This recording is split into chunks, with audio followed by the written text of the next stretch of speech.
Welcome to the Real News Network. I'm Paul Jay in Washington. In Syria, the conflict intensifies. On June the 4th, apparently 120 members of the Syrian security forces were killed by oppositional forces. On June the 8th, Turkey asked Syria to reduce its violence against civilians and said it would accept Syrian refugees into Turkey and would not turn any away. Now joining us from Norman, Oklahoma is Syria expert Joshua Landis.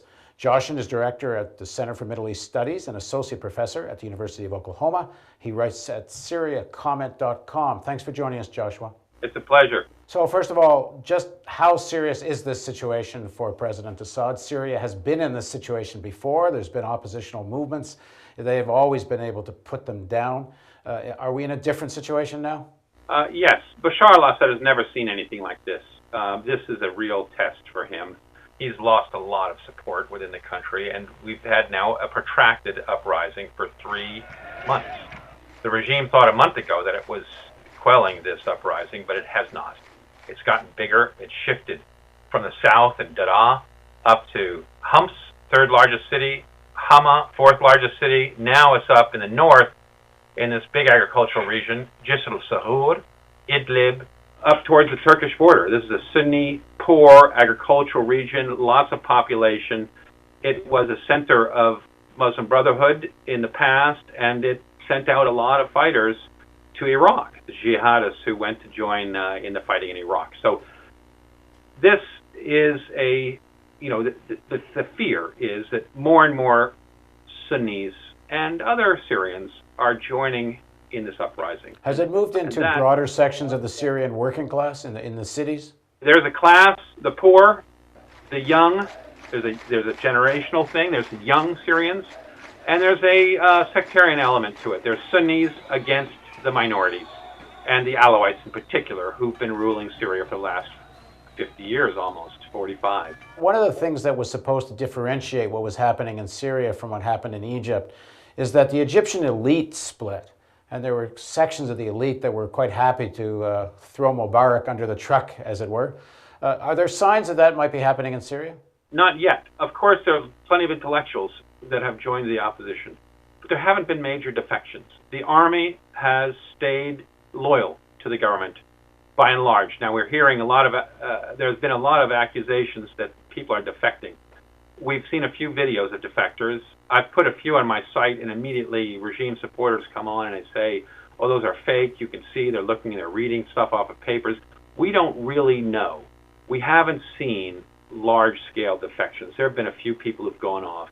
Now, in this Jisr al-Sahur, where 120 people were killed, were security forces, the opposition is saying those were defectors who were shot by fellow security people. The regime is saying that's not true. There was an armed element to the opposition that ambushed and killed security people. We don't know the real truth of this. Now, what happened at the United Nations this week? France and Britain both pushed for condemnation in the Security Council of Syria. Russia and China are opposed to this. Russia nixed it. But Britain and France have considerable internal political reasons, and others are driving this. And they made a statement, which is that they're going to lead the charge on this. They're unhappy, and Syria has to watch out. Now, there's a lot of analysts have said, or at least some analysts, I should say, that the U.S. might be interfering in Syria, that the Syrian regime has never been in the happy pro-U.S. dictators club.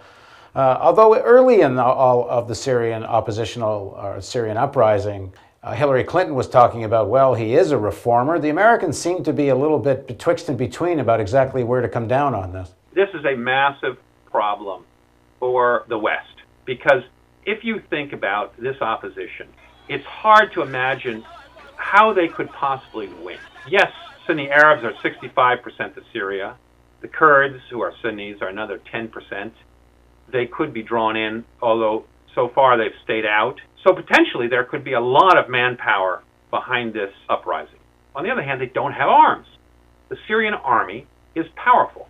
They have Gazelle helicopters from France, and they have about 70 top-of-the-line Soviet tanks, T-72s, I believe. And that's a formidable force. Perhaps between 100,000 200,000 armed Alawites and others, Baathists, who are going to fight all the way for this regime, who don't have a way out, if you will, and who are loyal. Now, it's hard to see how the opposition can overcome that sort of force. There's only, really two ways. If everybody came out of the streets and sort of overwhelmed with a Tahrir type situation, that has not happened. The government's not going to let it happen. As soon as they see things happening, gatherings in central squares, they use a lot of force and they break it up. So how do you get rid of a dictatorship like this? We have Iraq, which hung on for a long time, Saddam Hussein, and it was only the American army that dislodged him.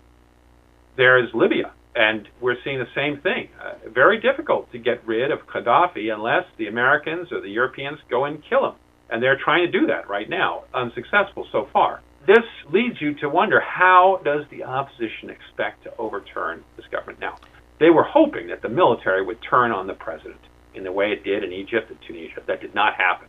That's partly because of the Ba'ath Party and ideology. It's partly because the Alawites sectarian group, loyal to the president, dominate the upper ranks of the military and the security forces.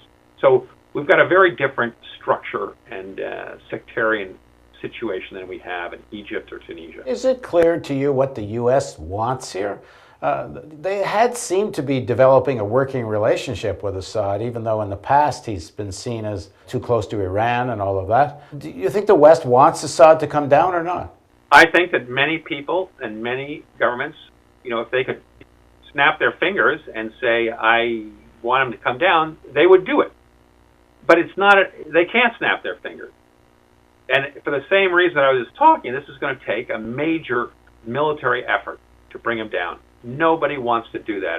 The United States has just spent well over $1 trillion taking down and destroying Saddam Hussein's state, and they failed to rebuild a new state very successfully. There is something there, but we don't know where it's headed. And the death rate in Iraq in the last 2 months has been not as high as Syria's, but almost as high.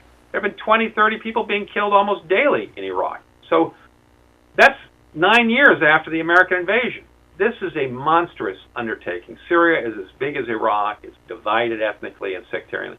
It's too big to fail in many ways. Well, it leads one to the conclusion that in spite of all the rhetoric, the West would actually perhaps prefer that Assad wins and stabilizes the situation there.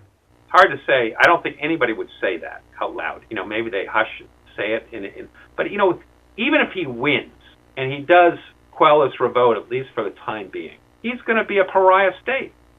His legitimacy has been drained away.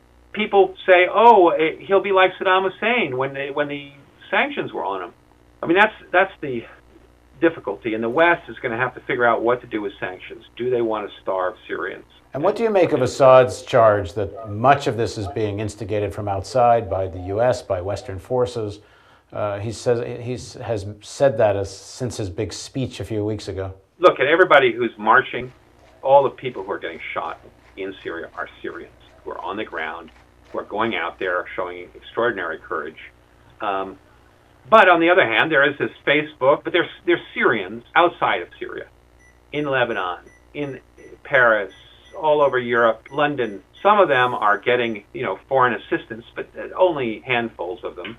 But still, there's a large push from the outside that Assad claims is really an American conspiracy, Israeli conspiracy, that there are Saudis involved funding this. We don't really know what that story is. What underlining this, though, is the fact that there has been a dictatorship in Syria. And what do you make of Turkey's position? Turkey is saying to Assad to stop this, allowing refugees to come into Turkey. How significant is this? Well, it's significant. It's demonstrating what the future holds if this continues to unravel. 2,000 refugees today, but that could easily be 1 million tomorrow. Syria had 1.5 million Iraqi refugees at the height. It could be that bad. Now, the Syrian economy was already in trouble. Unemployment was high.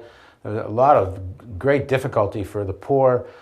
What's happening to the Syrian economy during all this? Well, the Syrian economy is under intense pressure. The government has thrown a lot of money to try to stabilize the Syrian pound. In the beginning of this, we saw it, Syrian pound collapse by about 15%, but the government came back strong, raised interest rates, put a lot of barriers between people changing their money and getting their money out of Syria. So it's stanched that problem for the time being. But there is no tourism. That's about 15% of foreign currency gains in the economy. There's no foreign investment. The Gulf countries, EU, have all shut down any investments.